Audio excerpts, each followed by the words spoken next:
Mas agora Didi Redpil vem chegando para trazer informações dentro da programação da Auriverde. Fala, Didi! Bom dia, Pitoli. Bom dia, amigos da rádio Auriverde Brasil. Bom, se estava todo mundo esperando que o presidente da República do Brasil falasse alguma coisa, finalmente ele falou. Mas, obviamente, não foi nada daquilo que a população de bem, que a população que prega pela liberdade de expressão e pela democracia no Brasil esperavam. Ao contrário, ele simplesmente passou pano, ele simplesmente corroborou com toda a fraude, com toda a falcatrua eleitoral que aconteceu na Venezuela, e isso é uma pena.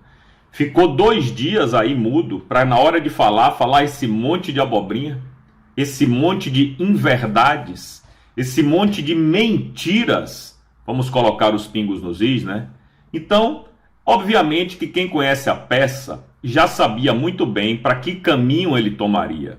Eu mesmo já havia dito lá na minha live que no dia que ele falasse seria para passar pano e para apoiar tudo que aconteceu na Venezuela.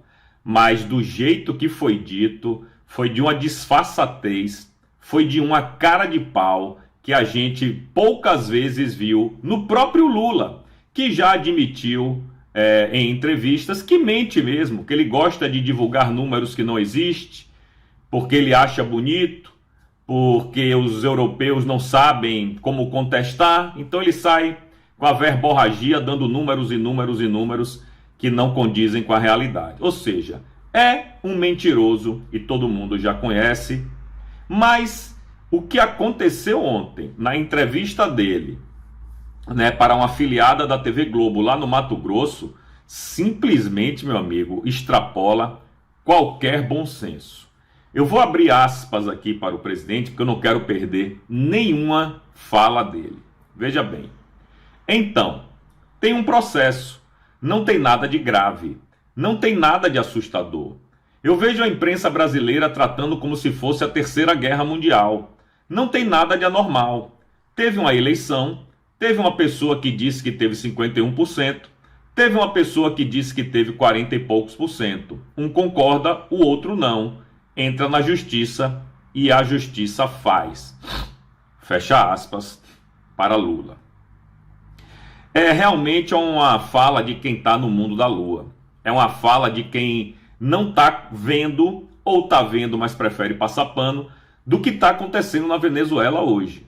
Vem cá, meu amigo, dizer que não teve nada de grave, nada de assustador, quando as atas já estão se tornando públicas aí pela Maria Corina e que dá 86% das atas computadas, dá 72% de votos para o Edmundo, o opositor do Chaves, do Maduro, e isso não é nada grave, não tem nada de assustador. Quer dizer que você tocar o terror na população, com pessoas armadas, com os cupinchas armados, com a própria Guarda Nacional Bolivariana, amedrontando as pessoas, tanto no dia da eleição quanto depois dos protestos, isso não é assustador? As mortes não são assustadoras? 750 pessoas presas e isso não é assustador? O que seria assustador então para ele, né? Talvez um holocausto, talvez um forno crematório, talvez uma Auschwitz. Aí sim, quem sabe ele poderia dizer que era assustador.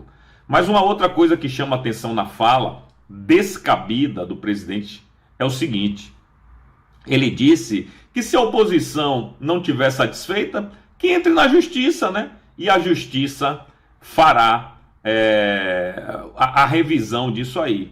Justiça? Venezuela? Essas duas palavras não combinam na mesma frase, nem justiça e nem Venezuela, porque a gente sabe muito bem como funciona a justiça na Venezuela. Se aqui no Brasil a justiça ainda está apenas olhando para um lado, que é a direita, imagine na Venezuela, onde de fato, desde 2017, a Suprema Corte praticamente proibiu a existência do Congresso Nacional.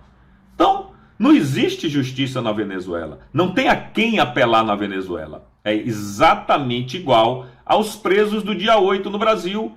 Vão apelar para quem? se eles foram injustamente condenados e estão sendo julgados por um tribunal que não lhes pertence. Ninguém ali tem foro por função, ninguém tem foro privilegiado, não poderiam estar sendo julgados pela Suprema Corte e estão, mas a gente vai se queixar com quem? A gente vai pedir apoio a quem? Se na mais alta instância está fazendo isso. É a mesma coisa na Venezuela. Não adianta a oposição ir bater na porta da justiça de lá, porque a gente já sabe o resultado. A gente já sabe o veredito. Então é tudo uma pantomima, é tudo uma patuscada, é tudo uma farsa. Como diria o ex-presidente Collor, não é? É lamentável que um presidente da República, mesmo que seja aliado do Foro de São Paulo, de um ditador narcotraficante, como é o caso do Maduro, dê uma declaração bizonha como foi essa de Lula. Tão bizonha que seus próprios sócios na imprensa, o consórcio, praticamente eu não vi ninguém apoiando a fala do Lula, nem a Globo News, acreditem se quiser. E quer saber mais? Nem o Ricardo Noblat apoiou isso. Ricardo Noblat, minha gente, Ricardo Noblat. O único que de fato eu vi passando pano foi o Reinaldo Azevedo. Mas isso aí a gente já está acostumado, sabe o que é que aconteceu para ele mudar de lado, né?